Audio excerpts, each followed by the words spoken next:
Okay, so let's just quickly talk about, the victims of mass shootings here.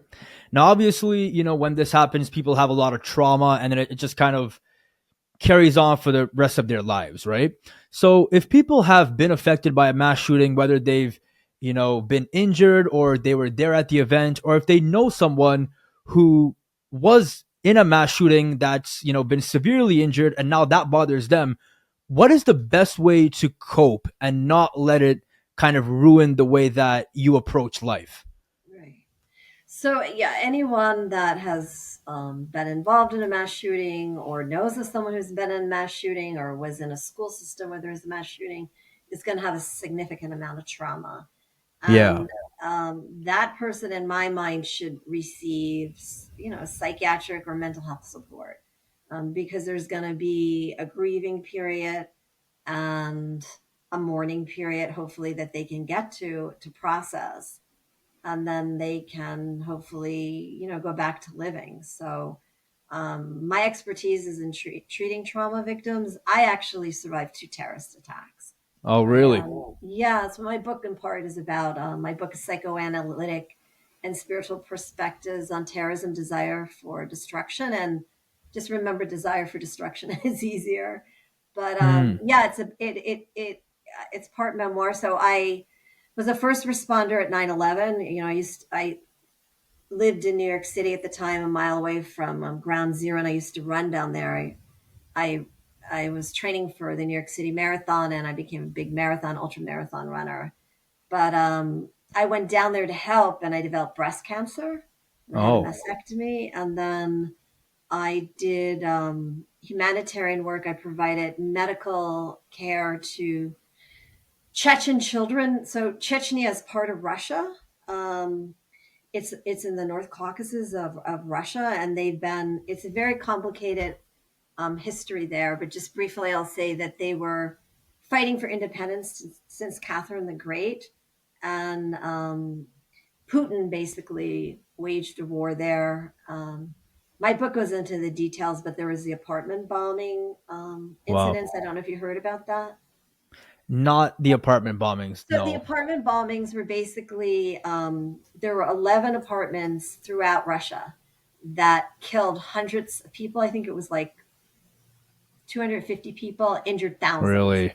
And Putin blamed it on the Chechen terrorists. Mm. And Yeah. then it came out that the FBI, sorry, the the what's it called?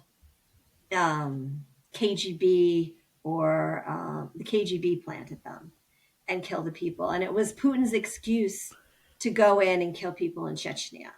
So he actually they were found red-handed because there was bombs found under one of these apartments in Russia, and people started watches because of all the apartments that exploded, and they found the explosives, and they were material that only the KGB had access to, even though Putin denied it. So he was found Yeah. red. He was found like literally his hand in the cookie jar, right? But Yeah. he always denied it. So he went to Chechnya, and it was a genocide. It's what he's doing in Ukraine. He's done in Georgia. He's done in Syria, but he's doing it in Ukraine now. He killed over 200,000 people in Chechnya. To make a long story short, I Mm. went there during the war and the genocide, and I helped provide medical care to the people there, the Chechen people there, both in Chechnya and the refugees. And actually, I was poisoned by a KGB agent and almost Oh, died. really? Like on Yeah. purpose? Oh yeah. Oh yeah. No. Wow. Oh yeah. No. No. No. Wow. Yeah. So yeah. So I can empathize with people that have been involved in mass shootings or seen a mass shooting. Yeah. Yeah. So I would say that if someone, I would say that really everyone should be screened if they've been a part of a mass shooting. But um, some people are very resilient and might, not need mental health care. But I think it would benefit anyone, to be honest with you. So It was you, that amount of mhm. trauma.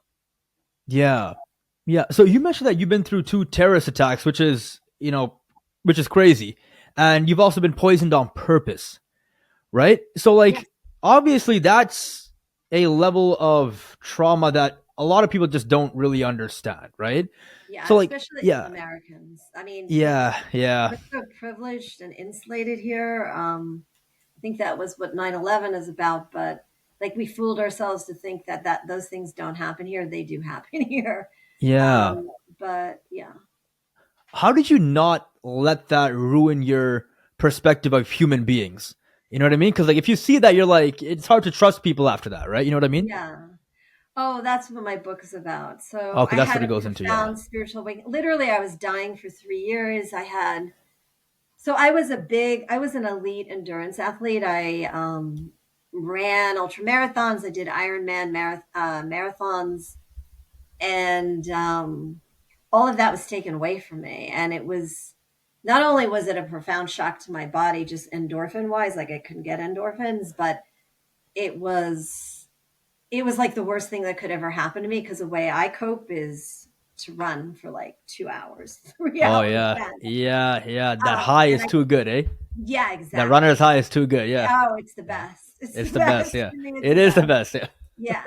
So Mm. I couldn't have that. And I was dying anyhow. I don't even know how I would get to work for 3 years. And I had this spiritual epiphany. I really changed as a person. I had an education spiritually as well. And I had to figure out, it's all in my book, but I had to figure Yeah. out, like, I had to figure out, and because I'm a doctor, I think in part it was easier, like what I think that he put in my drink or in my food. I'm not even sure like what he put it in, but yeah, or a beer. I used to like beer at the time. I developed all these allergies. So I developed pneumonia. I developed GI parasitic infections, like serious ones for like, I don't know, like 15 years. I developed 25 food allergies. I eat very healthy. Like I would have food allergies to turmeric and garlic.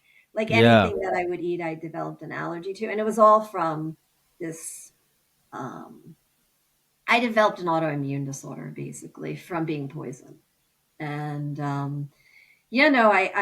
the irony is that it transformed me.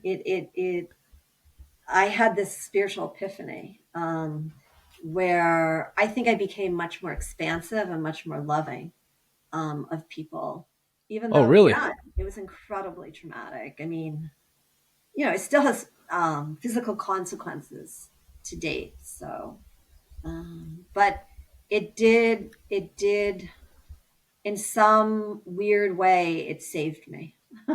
Really? So, like, were you talking to someone to, help you not go down a darker path, or did you just naturally have that awakening to the So traumatic I event? as a psychiatrist, and I'm also a psychoanalyst. I've been psychoanalyzed, so I see someone regularly, and um, she helped me. But I would say the spiritual epiphany is really what saved me, and that was really work that I did on my own spiritually. That's what saved me, as well as loving friends and family, but this spiritual epiphany is what saved me. Yeah. So, what was that spiritual work? Like, what Oh exactly boy. was that? So I That's got a a whole lot. yeah, I had a guy got a, like I got a PhD in Yeah. spirituality. Yeah. I worked with many, many people, spiritual like people. I It's so hard to explain. It's all in my book. I mean, Okay.